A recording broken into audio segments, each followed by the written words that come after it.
نحمده ونصلي على رسوله الكريم اما بعد فاعوذ بالله من الشيطان الرجيم بسم الله الرحمن الرحيم رب اشرح لي صدري ويسر لي امري واحلل عقدة من لساني يفقهوا قولي۔ اللہ تعالیٰ کا لاکھ لاکھ شکر ہے جس نے ہمیں انسان بنایا، دنیا کی تمام نعمتیں ہمارے لیے پیدا کی، زمین و آسمان اور ان میں پائی جانے والی تمام چیزیں انسان کے لیے مسخر کی کہ انسان اپنی ضرورت کے مطابق ان چیزوں سے جیسے چاہے حدود کے اندر رہتے ہوئے فائدہ اٹھائے۔ پھر اس کا ہم پر بہت بڑا احسان ہے کہ اس نے ہمیں مسلمان بنایا۔ مسلمان اس شخص کو کہتے ہیں جو دین اسلام پر ہو، اور اسلام کا معنی ہے پیس، امن۔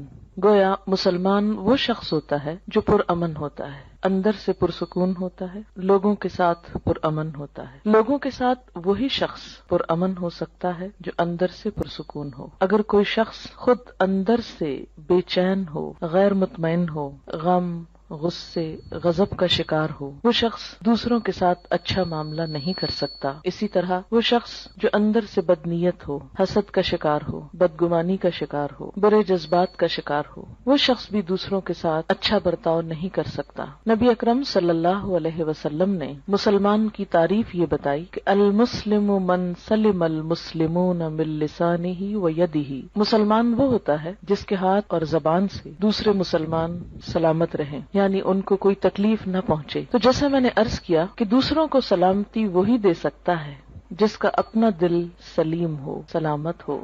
دل کی سلامتی، دل کا اطمینان اور دل کا سکون اللہ کے ذکر میں ہے۔ قرآن پاک میں اللہ تعالیٰ فرماتے ہیں الا بذکر اللہ تطمئن القلوب، خبردار اللہ کے ذکر ہی سے دل اطمینان پاتے ہیں۔ جب دل مطمئن ہو جائیں، پرسکون ہو جائیں، تو ایسے شخص کی گفتگو میں بھی ایک ٹھہراؤ آ جاتا ہے، پرسکون ہو جاتا ہے، پھر وہ دوسروں کے ساتھ معاملہ کرنے میں بھی پرامن رہتا ہے۔ اس کے لیے ضروری ہے کہ ہم سب اللہ کا ذکر کرنے والے ہوں، اللہ کو یاد کرنے والے ہوں، اللہ سے دعا کرنے والے ہوں۔ اسی وجہ سے آج کی اس شام چند دعاؤں کا انتخاب کیا گیا ہے جن کو ہم اگر اپنی زندگی کا حصہ بنا لیں تو لازمی طور پر ہمارا دل پرسکون ہو جائے گا، ہمارے حالات بہتر ہوں گے، اور یہ سب کچھ ہمیں دنیا میں بھی ایک اچھا انسان بننے میں مدد دے گا۔ اور دنیا میں اچھا انسان بننا اس لیے بھی ضروری ہے کہ یہ دنیا پرامن ہو اور اس کے نتیجے میں ہماری آخرت پھر خوشحال ہو۔ ہم سب جنت کی خواہش رکھتے ہیں، ہم سب جنت کے امیدوار ہیں، جنت کے انتظار میں ہیں، لیکن یاد رہے کہ جنت پرامن لوگوں کی بستی ہے۔ جنت میں وہی جا سکتا ہے جو یہ ثابت کرے کہ میں ایک پرامن انسان ہوں۔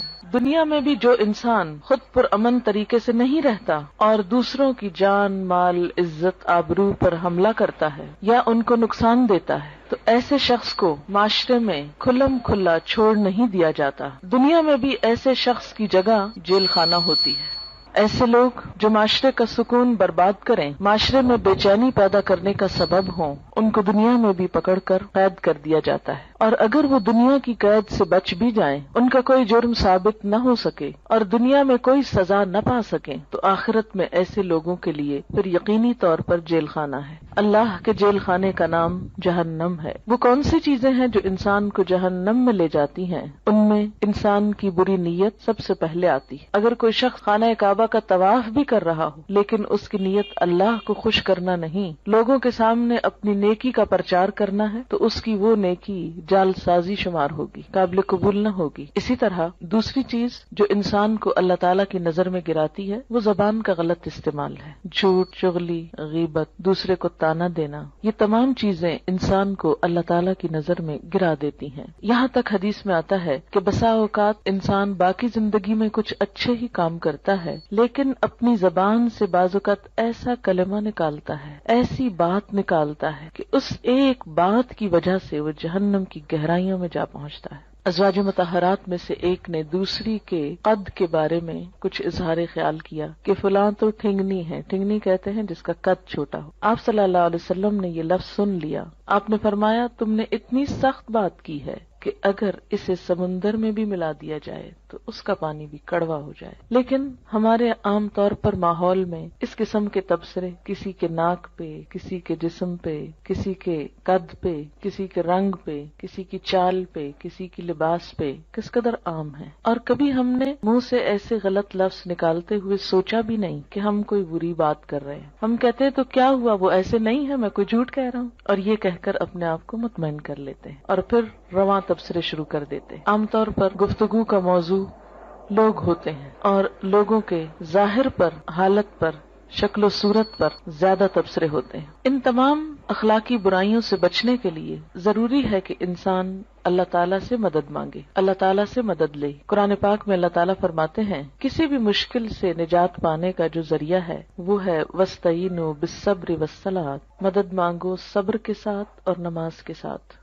نماز اللہ کے ذکر کا بہترین طریقہ ہے، اللہ کو یاد کرنے کا. نماز ایک دعا بھی ہے، لیکن نماز کے علاوہ یا نماز کے بعد بھی اللہ کو یاد کرنا اہل ایمان کا طریقہ ہوتا ہے. دعا ایک عبادت ہے، نہ صرف یہ کہ عبادت ہے بلکہ عبادت کا بھی نچوڑ ہے، عبادت کا بھی اعلیٰ ترین حصہ ہے. حدیث پاک میں آتا ہے کہ جو اللہ سے دعا نہیں مانگتا اللہ تعالیٰ اس سے ناراض ہو جاتا ہے. بعض اوقات ہم یہ سمجھتے ہیں کہ اللہ کو تو پتہ ہی ہے ہم کو کیا چاہیے اور وہ تو ویسے بھی دے سکتا ہے، ہمیں مانگنے کی کیا ضرورت. نہیں، آپ صلی اللہ علیہ وسلم نے فرمایا جو لوگوں سے مانگتا ہے لوگ اس سے ناراض ہوتے ہیں، اور جو اللہ سے نہیں مانگتا تو اللہ تعالیٰ اس سے ناراض ہوتا ہے. تو ہمیں لوگوں کی طرف توقع رکھنے اور ان سے مانگنے کی بجائے اللہ کی طرف رجوع کرنا چاہیے. دعا انسان کی بندگی، عاجزی اور اس کی عبادت کا ایک ذریعہ ہے، ایک طریقہ ہے. اللہ تعالیٰ اس بات کو ناپسند کرتے ہیں کہ کوئی بندہ اس کے آگے ہاتھ پھیلائے اور پھر وہ ان ہاتھوں کو خالی لوٹا دے، کیونکہ وہ کائنات کا بادشاہ ہے. لیکن عموماً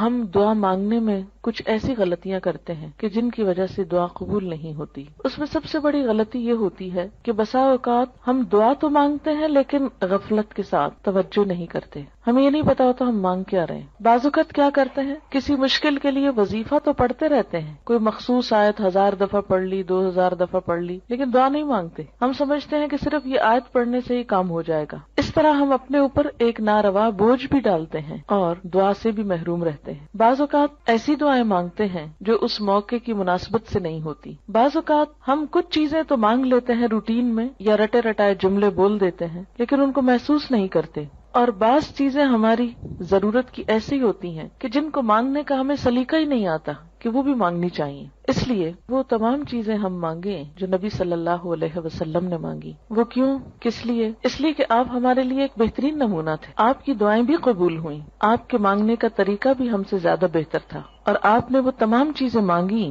جو مانگنی چاہیے اور جو ہمیں بھی اپنی زندگی میں مانگنی چاہیے. یہ زندگی ہمیں ایک دفعہ ملی ہے، اس زندگی کو ضائع ہونے سے بچا لینا چاہیے. دوسرا چانس نہیں ہے. اگر آج ہم نے اپنے وقت اور اپنی زندگی کی قدر نہ کی اور کچھ چیزوں سے محروم رہ کر دنیا سے چلے گئے تو یہ محرومیاں مستقل ہو سکتی ہیں. اس لیے عقل مند شخص وہی ہے جو اللہ سے مانگتا رہے. دعا انسان کی کوششوں میں ہونے والی کمی کو بھی پورا کر دیتی ہے. ایک شخص جو مانگتا رہتا ہے وہ اگر عمل میں کچھ کم بھی ہو تو دعا عمل میں آگے بڑھاتی ہے، اور اگر پھر بھی کمی رہ جائے تو اس کمی کو پورا کر دیتی ہے. ہماری کچھ دعائیں تو مانگی ہوئی فوراً پوری ہو جاتی، کچھ ایسے ہوتی ہیں کہ جو پوری نہیں ہوتی لیکن ان کے بدلے کوئی آنے والی مصیبت ٹل جاتی ہے. آپ صلی اللہ علیہ وسلم نے فرمایا کہ ایک طرف سے دعا اٹھتی ہے اور دوسری طرف سے مصیبت آ رہی ہوتی، وہ دونوں آپس میں جھگڑنے لگتی ہیں. دعا مصیبت کو اوپر لے جاتی ہے کہ واپس جاؤ، اس بندے پہ نہیں آؤ، اور مصیبت اترنا چاہتی. پھر فرمایا جس میں زیادہ زور ہوتا ہے وہ دوسرے کو دبا لیتی. اگر دعا میں طاقت ہے، دعا میں قوت ہے، شوق ہے تو وہ مصیبت کو واپس لے جائے گی. اور اسی طرح اگر دعا پھیکی ہے، ڈھیلی ڈھالی ہے، یا مانگی نہیں یا پوری نہیں تو پھر مصیبت آ جاتی ہے. تو دعا کا ایک فائدہ کیا ہے؟ بسا اوقات وہی چیز مل جاتی جو ہم مانگ رہے ہوتے ہیں. بعض اوقات وہ تو نہیں ملتی، وہ جا رہی ہوتی ہے لیکن راستے میں وہ ایک آنے والی مصیبت کو واپس لے جاتی. مثلا انسان پہ کوئی بیماری آنے والی ہوتی اور انسان کو نہیں خبر کہ اس کے ساتھ یہ ہونے والا ہے. انسان کچھ اور مانگ رہا ہوتا ہے، مال مانگ رہا ہوتا ہے، اولاد مانگ رہا ہوتا ہے، گھر مانگ رہا ہوتا ہے، یا جو ہماری عام روزمرہ زندگی میں مانگنے کی چیزیں. اب اس کو وہ تو نہیں ملتا جو وہ مانگ رہا ہے لیکن وہ مصیبت ٹل جاتی ہے جو آنے والی تھی، کیونکہ اگر وہ آ جاتی تو یہ مانگی ہوئی چیز ملنے کے باوجود وہ اس کی خوشی نہ دیکھ سکتا. مثلا اگر ایک انسان کی موت آ رہی اور وہ زندگی نہیں مانگ رہا، وہ گھر مانگ رہا ہے. اگر اس کی دعا اسی طرح قبول کر لی جائے، اس کو ایک اچھا گھر مل جائے، لیکن گھر ملتے ہی اس کی زندگی باقی نہ رہے، تو اس کو اس گھر کے ملنے کا کیا فائدہ ہوا؟ کوئی فائدہ نہیں، کیونکہ وہ تو زندہ ہی نہ رہا. اس لیے اللہ تعالیٰ کو زیادہ بہتر طور پہ پتا ہوتا ہے کہ اس وقت ہماری ضرورت زندگی ہے یا گھر ہے، مثلاً یا صحت ہے یا اولاد ہے. بعض اوقات انسان اولاد کی دعا کرتا ہے، بیٹے کی دعا کرتا ہے، جو ہمارے معاشرے میں عام طور پر ہے، لیکن اللہ تعالیٰ وہ نہیں دیتا، اس کے بدلے میں کچھ اور دے دیتا ہے جو اس سے زیادہ انسان کی ضرورت ہوتا ہے. تیسرا طریقہ یہ ہوتا ہے کہ جو کچھ انسان مانگتا ہے وہ نہ تو وہ ملتا ہے، نہ مصیبت ٹلتی ہے، بلکہ آخرت کے لیے جمع ہو جاتا ہے، انسان کی نیکیوں میں بدلتی جاتی ہے دعا. کوئی مانگی ہوئی دعا ضائع نہیں جاتی. یہ یاد رکھیں کہ دعا ایک ایسی نیکی ہے جو ضائع نہیں ہوتی، وہ اپنا اثر ضرور رکھتی ہے. کچھ کام تو ایسے نا جو ہم کرتے بھی رہے تو ضائع ہوتے جاتے ہیں، کوئی نتیجہ ہی نہیں نکلتا. مثلا دنیا میں کئی ایسے بزنس ہوتے ہیں، انویسٹ کرتے ہیں لیکن اس کو کوئی فائدہ نہیں ہوتا، الٹا نقصان میں جاتے ہیں. لیکن دعا ایسی انویسٹمنٹ ہے جو ضائع نہیں جاتی. آپ مانگتے چلے جائیں، اگر دنیا میں کچھ نہیں بھی ملا تو آخرت میں اس کے بدلے میں اتنا کچھ جمع ہو جائے گا کہ وہاں جا کر انسان تمنا کرے گا، اے کاش میری کوئی دعا دنیا میں نہ سنی جاتی اور مجھے آج ہی سب کچھ مل جاتا. پیغمبر ساری زندگی ایک دعا مانگ کر مایوس نہیں ہوئے. حضرت زکریا علیہ السلام ایک جگہ پر کہتے ہیں وَلَمْ أَكُمْ بِدُعَائِكَ رَبِّ شَقِيًّا، کہ اے میرے رب تجھ سے دعا مانگ کر تو میں کبھی نامراد ہوا ہی نہیں. یہ تو ایسا کام ہے جس کے بعد نامرادی ہے ہی نہیں، نقصان ہے ہی نہیں، خسارہ ہے ہی نہیں. اس لیے انسان کو مانگتے رہنا چاہیے. وآخر دعوانا الحمد للہ رب العالمین.